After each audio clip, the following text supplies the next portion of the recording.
Good afternoon. Hope everyone's well. Welcome back to What We're Seeing, What We're Hearing. This is the update for August 2024. This will serve as a recap for members of Loyalty 360 as to some of the things that we discussed within the community for the previous week. And we'll also be addressing one-off topics as well pertaining to customer channel and brand loyalty. These should be also relevant and impactful, hopefully, to those who are interested in customer channel and brand loyalty. As the topics and trends that we will be discussing within What We're Hearing, What We're Seeing are those that we are hearing within our peer community. One of the challenges we continue to hear a great deal about, and it's growing in importance and impact, is this idea of training and socialization around the customer loyalty programs.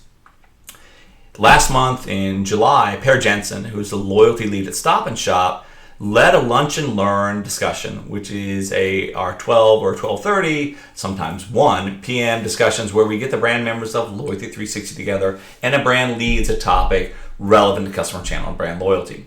He talked about his experience running the customer loyalty program at Stop and Shop, and as he came into the program and into the organization, he realized that there was a need for selling in the customer loyalty program. You should have access to this meeting. If not, let us know and we can get you that access. But there were a couple points that were very impactful from his discussion. One of the things that he did is he kind of managed by walking around, as we've heard about. He wanted to understand the existing perspectives within the organization as to what people knew about the program, those who were the stakeholders, and as he did so, he had one-off meetings, sometimes more than once with the same person, to understand their understanding of the program. He tried to effectively listen to the respective challenges and also kind of understand how much they knew about the program. That allowed him to be able to respond to them in a manner that could build alignment. He also realized that there is a need to continually focus on training, on the educational aspects of a customer loyalty program. This is something that we've heard from brands as well. They've kind of gotten away from. This past week, we also had a couple of peer group meetings. Our peer groups are for senior level brand members of Loyalty 360, where we bring together individuals from a diverse set of 5 industry, usually director, senior director, and above, for a candid discussion on the topics pertaining to customer loyalty. It's a very unique peer forum. The topic of customer training, customer loyalty training, and socialization was indeed one of the topics we had. It was a very interesting discussion. There were 4 or 5 trends that we saw in that meeting. There was a discussion around refreshing a brand. So as a brand refreshes their brand offering, or even their store offerings, discussion around one brand who every 10 years redoes their store fronts. They redo the layout. They put some clean paint on the program. Maybe bring in additional areas within the store that are relevant to the customer's needs.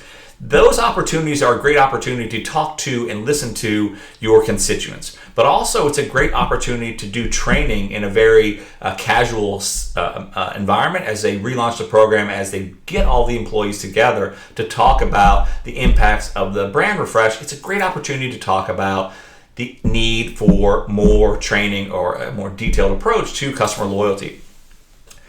The second topic is understanding what your employees know about the program and finding the outliers, these so-called digital ambassadors.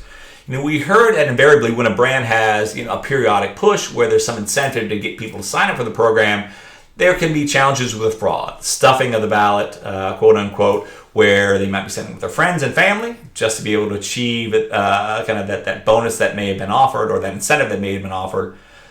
In that process, they realize that even though there are a number of people who don't enjoy doing that, there are invariably 1 or 2 advocates that are really passionate about the program and its impact. And brands are starting to realize that they need to create positions around these individuals, to identify them and to create positions for them where they can be the advocates, so they can train others within the organization in a formal and informal manner. And they can also periodically man stations within the store as people sign up to make sure that they have understanding the program. So if they have questions, they are at the kiosk or at locations of the store or even potentially in hotel organizations where they can address that. They can be that frontline training, but also that ambassador that really helps advocate for the program.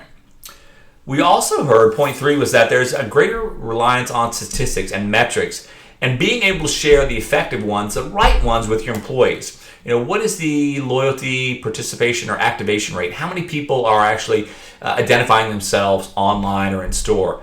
And how do you align the sales incentives for the organization accordingly? But also, how do you convey the importance of making sure that people are identifying themselves, or if they're not, to get them involved in the program? Another interesting topic we heard is this idea around bit-sized training, much like this.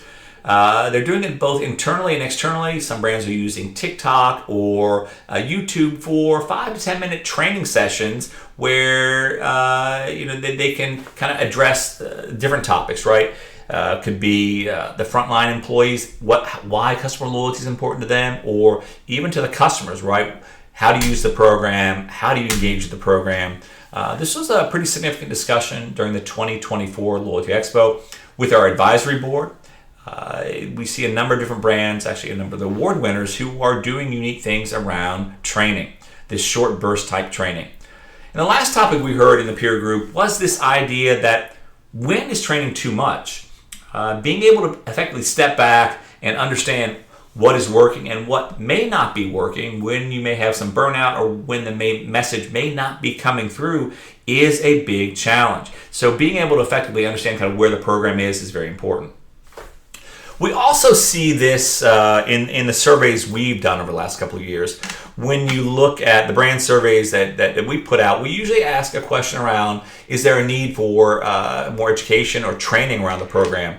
For example, in our emotional loyalty report in the fall of 2023, 66% of brands responded that an employee's understanding and training regarding emotional loyalty is very important. And 94% said it's either very important or somewhat important. So again, there is a need for more sustained training methodologies around customer loyalty, especially as data and privacy and disparate technologies that brands are using to engage the customers around.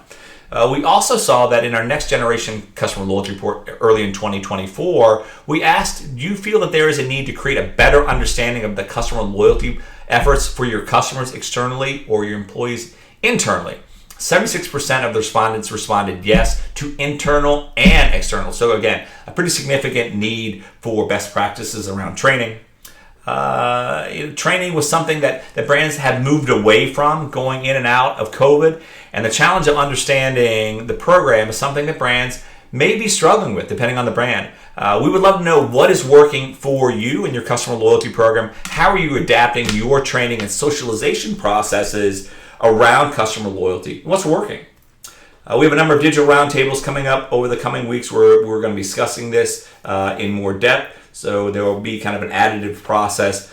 This week, we also have Amy Barnett from Cracker Barrel. She's going to discuss how their brand is looking at kind of the value proposition. What does the brand mean to the customers, and how can they potentially refresh or enhance the program to remain relevant to their already loyal customer loyalty program members, but also trying to understand what that next generation of customer loyalty client may look like.